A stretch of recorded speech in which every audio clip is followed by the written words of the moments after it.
Viewers, हमारे अब तक के वीडियो टीचिंग कोर्स से प्रभावित होकर हमें एक स्कूल ने एक प्रोजेक्ट दिया है। 12 स्टूडेंट के first pre board exam result हमें बनाना है। इसमें हर स्टूडेंट का परफॉर्मेंस स्कूल को जज करना है। इसमें हमें टोटल मार्क्स, परसेंटेज और हर स्टूडेंट का रैंक निकालना है। साथ ही साथ हर सब्जेक्ट में एवरेज परसेंटेज कितने परसेंटेज एवरेज मार्क्स कितने स्टूडेंट्स को मिले हैं ये भी हमें देखना है। इससे हम कैलकुलेट कर पाएंगे, क्योंकि क्या है, सब्जेक्ट में जितने ज़्यादा एवरेज मार्क वो सब्जेक्ट उस स्टूडेंट्स को उतनी अच्छी तरह से समझ में आया है। इससे क्या होगा कि मैनेजमेंट जो है स्टूडेंट के साथ साथ टीचर का भी इवैल्यूएशन कर पाएंगे। स्कूल और स्टूडेंट की गोपनीयता बनाई रखी गई है, इसलिए आप निश्चिंत रहिए। अब ये डेटा बनाते समय हमें कुछ नए फंक्शन भी सीखने पड़ेंगे और कुछ वो फंक्शन भी यूज करने पड़ेंगे जो अब तक हमने पुराने वीडियो में सीखे थे। तो जाहिर है आप धीरे धीरे नई चीज़ें सीखेंगे, कुछ एप्लीकेशन करेंगे, कुछ गलतियां भी करेंगे और उन गलतियों से सीख के सीखते भी आप परफेक्ट ही बनेंगे। तो आप बिना किसी देरी किए हम इस प्रोजेक्ट पे काम करते हैं। तो हमने सीखा है कि अब तक, देखिए, हमने शीट 4 में हम आते हैं। यहाँ पे हमने आज तक क्या सीखा हुआ है, हम इसको कलर कर देते हैं।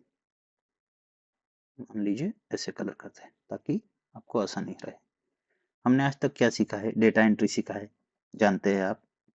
फिर सेल फॉर्मेटिंग, किसी भी सेल का टेक्स्ट, कलर, साइज वगैरह क्या करना है वो आपको समझ में आ जाएगा।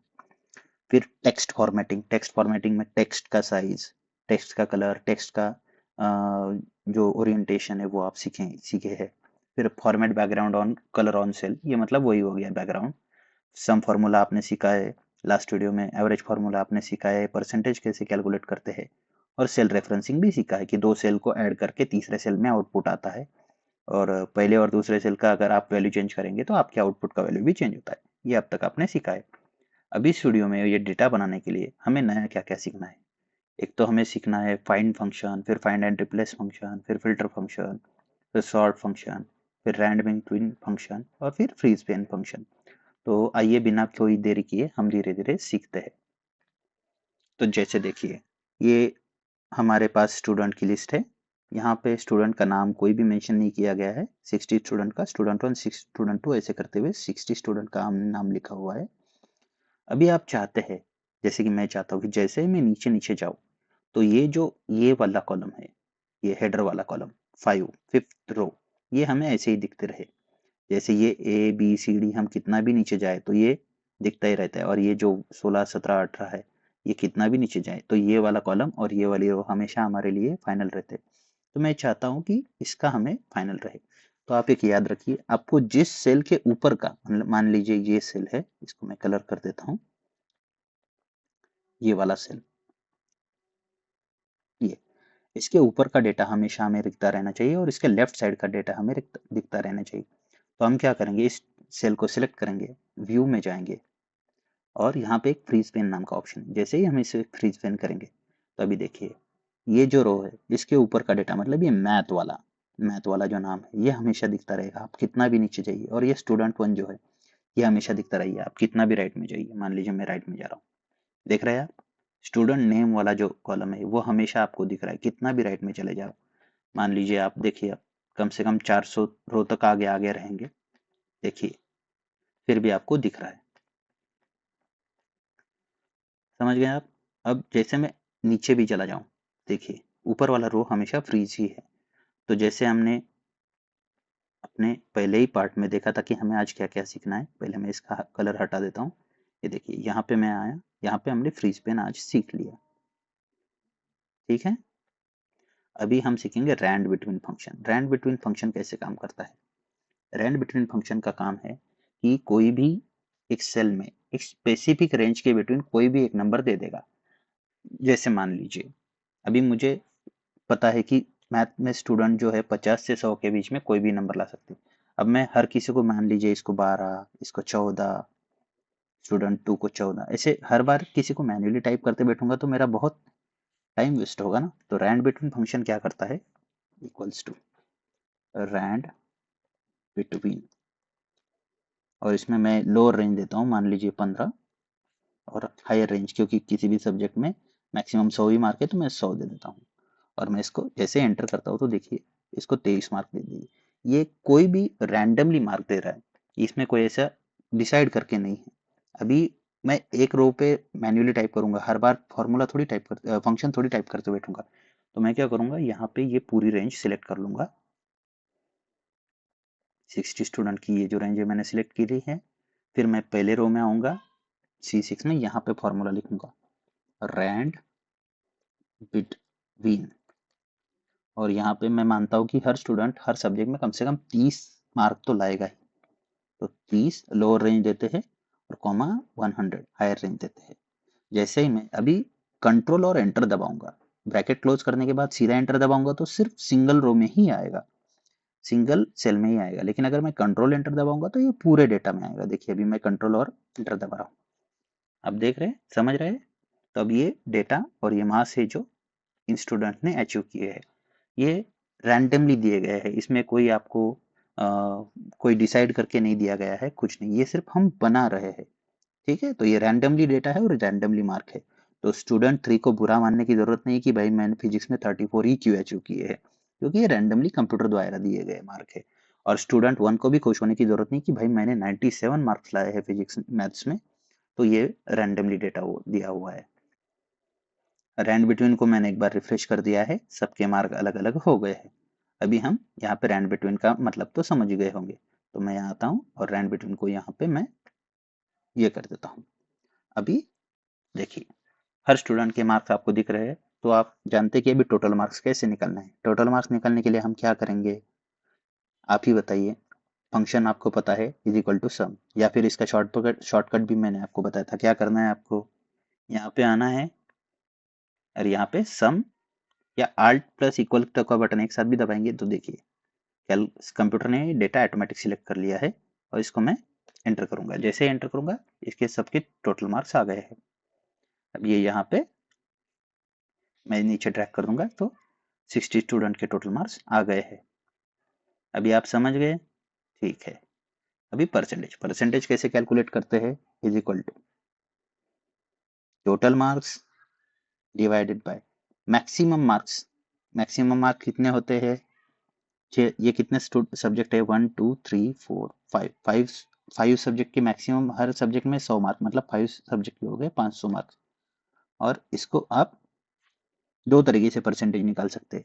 इसको इंटू 100 करेंगे तो ये ऑटोमेटिकली परसेंटेज में दिखेगा, या फिर आपको कहना है इसको आपको परसेंटेज में कंप्यूटर द्वारा ही निकालना है, तो आप क्या करेंगे, इसको ऐसे ही रखिए और इसको यहाँ पे ये परसेंटेज का फंक्शन आपको दिख रहा है, इस पर क्लिक कीजिए। देखिए 72%। अब ये डेसिमल में नहीं है, अब इसको यहाँ पे आपको डेसिमल बढ़ाना है तो आप 2 डिजिट तक डेसिमल बढ़ा सकते हैं। ठीक है, तो यहाँ पे आप ये कर सकते हैं। ठीक है, तो मैं आशा करता हूँ कि आपको परसेंटेज तो समझ में आ गया है। ठीक है, आपको परसेंटेज समझ में आ गया। अभी हमें देना है रैंक। रैंक देने के लिए हम क्या करेंगे, हमें इनको सॉर्ट करना पड़ेगा। जो सबसे पहले आया है उसको हम सॉर्ट करेंगे। मान लीजिए अभी हम इसको यहाँ पे जाएंगे, सॉर्ट एंड फिल्टर, सॉर्ट में कस्टम सॉर्ट करेंगे। तो यहाँ पे जैसे हम करेंगे तो यहाँ पे ये पूछेगा कि सॉर्ट किस हिसाब से करना है। तो पहला नंबर किसका आएगा, जिसने सबसे ज्यादा परसेंटेज आ चुकी है। मान लीजिए एक बंदे ने 100 में से 100 मार्क्स मैथ में लाए हैं, लेकिन उसके टोटल मिला के फर्स्ट ज्यादा नहीं है, तो फर्स्ट कौन आएगा, जिसके सबसे ज्यादा मार्क है। तो यहाँ पे हम सॉर्ट करेंगे सेल वैल्यू के सेल वैल्यूज के हिसाब से, सॉर्ट बाय यहाँ पे परसेंटेज, और यहाँ पे स्मॉलेस्ट टू लार्जेस्ट नहीं, लार्जेस्ट टू स्मॉलेस्ट, क्योंकि जो सबसे लार्जेस्ट है उसका पहला नंबर आएगा। यहाँ पे करेंगे ओके। अभी आप देखिए सबसे ज्यादा मार्क्स लाए हैं 83%, किसने लाए हैं, स्टूडेंट 22, तो इसको हम फर्स्ट रैंक देंगे। समझ रहे हैं। फिर स्टूडेंट 32 ने हमें फिर से सबसे ज्यादा सेकेंड रैंक वो लाया है, इसको हम देंगे सेकेंड, इसको देंगे थर्ड, इसको देंगे फोर्थ, और इसके देंगे फिफ्थ। समझ गए आप, ये रैंक वाइज आ गया है। अभी हमारा जो सॉर्टिंग फंक्शन है वो तो आप सीख गए हैं, सॉर्ट। ठीक है, सॉर्ट हमने हायर टू लोअर किया है, आप लोअर टू हायर भी कर सकते हैं। अब हम फिर से क्या करेंगे, फिर से हमें करना है कि भाई ये तो सॉर्ट हमने किया है, अब हमें वापस वैसे के वैसे करना है। तो हम क्या करेंगे, कस्टम सॉर्ट में जाएंगे, फिर से एक्सपांड दिस सिलेक्शन करेंगे। अब हमें क्या करना है, नंबर वन को सबसे ऊपर, सीरियल नंबर वन को सबसे ऊपर रखना था और सीरियल नंबर टू को उसके नीचे। तो हम इधर सेम करेंगे, सीरियल नंबर वन को सबसे ऊपर।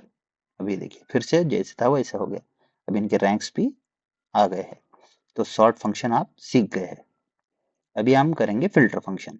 अभी फिल्टर फंक्शन में हमें करना है कि मान लीजिए कैसे फिल्टर करेंगे आप। तो हमें फिल्टर फंक्शन के लिए पहले हेडर को सिलेक्ट करना है, फिर इसको फिल्टर देने के लिए इस पे भी क्लिक कर सकते हैं आप, या फिर यहाँ पे शॉर्टकट की दिख रही है कंट्रोल प्लस शिफ्ट प्लस है, दोनों में से कुछ भी सिलेक्ट कीजिए।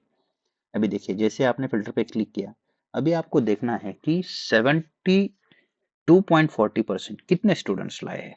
तो अभी आप क्या करेंगे, यहाँ पे आएंगे, यहाँ पे सर्च सर्च भी कर सकते हैं, या फिर इन सबको अनसिलेक्ट करके एक स्पेसिफिक रेंज को भी आप सिलेक्ट कर सकते हैं। मान लीजिए 72.40 की बात की थी हमने, ये इसको जैसे हम क्लिक करेंगे तो हमें समझ में आ रहा है कि दो स्टूडेंट जो है वो 72.4% लाए हैं। तो फिल्टर फंक्शन ऐसे काम करता है। फिल्टर और सॉर्ट में ये ध्यान रखिए कि फिल्टर जो है वो एट ए टाइम एक स्पेसिफिक डेटा को दिखाता है, जबकि सॉर्ट जो है वो किसी एक क्राइटेरिया के अकॉर्डिंग सॉर्ट करता है। मतलब sort largest to smallest, smallest to largest, area wise, marks wise, subject wise. Sort जो है वो डेटा पूरा दिखाता है, लेकिन उसको एक पैटर्न में दिखाता है। तो समझ गए आप, सॉर्ट और फिल्टर का डिफरेंस आप समझ गए रहेंगे। तो इसमें दिख रहा है सॉर्ट और फिल्टर भी सिलेक्ट, समझ गया। अभी हम सीखेंगे फाइंड, फाइंड वाला। अभी मैं यहाँ पे आता हूँ और यहाँ पे मैं अब ये फिल्टर विल्टर पूरा हटा देता हूँ, समझ गया। अभी मुझे फाइंड करना है कि स्टूडेंट 11 यहाँ पे कहाँ है, मुझे नहीं पता है। जरूरी नहीं है ना कि स्टूडेंट 11 हर बार 11 नंबर पे ही होगा। तो हम क्या करेंगे, कंट्रोल प्लस एफ का फंक्शन अगर एक साथ दबाते हैं, आप अपने दिमाग में भी एक बार नोट कर लीजिए, कंट्रोल और एफ। जैसे मैं कंट्रोल और एफ दबाऊंगा तो देखिए एक पॉपअप विंडो खुल रहा है। तो यहाँ पे हमें फाइंड करना है एक स्पेसिफिक वर्ड या स्पेसिफिक नंबर या स्पेसिफिक टेक्स्ट। अभी मान लीजिए मुझे 95 फाइंड करना है, तो मैं 95 यहाँ पे टाइप करूंगा और यहाँ पे फाइंड ऑल करूंगा। तो मुझे दिख रहा है कितने रिजल्ट्स है, पांच पांच सेल्स फाउंड फाउंड हुए हैं, मतलब अलग अलग 5 जगह पे 95 डेटा है। अब ये कहाँ कहाँ पे, यहाँ पे देखिए मैं फाइंड नेक्स्ट पे क्लिक करूंगा तो देखिए फाइंड नेक्स्ट पे जैसे ही मैं क्लिक करता हूँ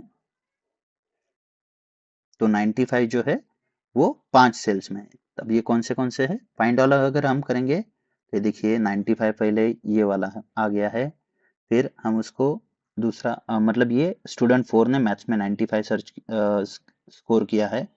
फिर दूसरा दिख रहा है हमें 16 नंबर, स्टूडेंट 11 ने केमिस्ट्री में 95 अचीव किया है।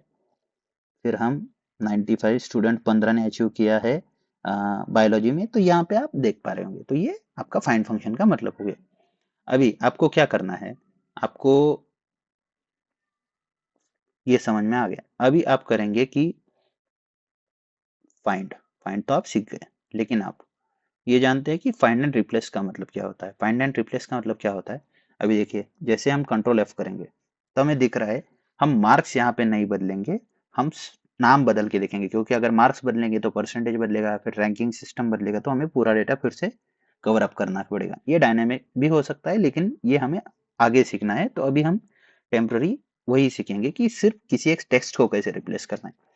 मान लीजिए मुझे समझ में आ गया कि बायोलॉजी जो है उस सब्जेक्ट की जगह गलती से मैंने कुछ और लिख दिया है। मान लीजिए अभी बायोलॉजी की जगह मुझे लिखना है कि स्टूडेंट ने बायोटेक्नोलॉजी लिया था। तो मैं क्या करूंगा, हम पहले फाइंड करेंगे बायोलॉजी,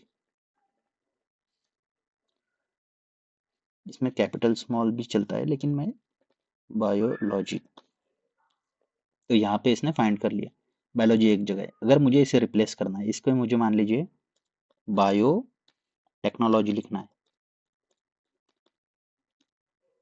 तो मैं क्या करूंगा, यहाँ पे फाइंड वर्ड बायोलॉजी करूंगा और रिप्लेस विद बायोटेक्नोलॉजी करूंगा। अभी मान लीजिए बायोलॉजी सिर्फ एक जगह है, इसलिए एक बार रिप्लेस करने से हो जाएगा, लेकिन अगर 10 जगह है तो मैं रिप्लेस ऑल करूंगा तो भी 10 के 10 एक साथ रिप्लेस हो जाएंगे। समझ गए आप। अभी हम सीखेंगे हर स्टूडेंट ने कितने हर सब्जेक्ट में कैसे एवरेज मार्क्स निकाले हैं। ये इससे एनालाइज करके पता चलेगा कि कौन सा जो सब्जेक्ट है वो बच्चों को कम समझ में आया है और कौन सा सब्जेक्ट बच्चों को ज़्यादा समझ में आया है। अभी एवरेज निकालने के लिए मान लीजिए हम यहाँ पे लिखते हैं एवरेज, मैं शॉर्ट फॉर्म में लिखता हूँ एवीजी। एवीजी से पता चलेगा आपको।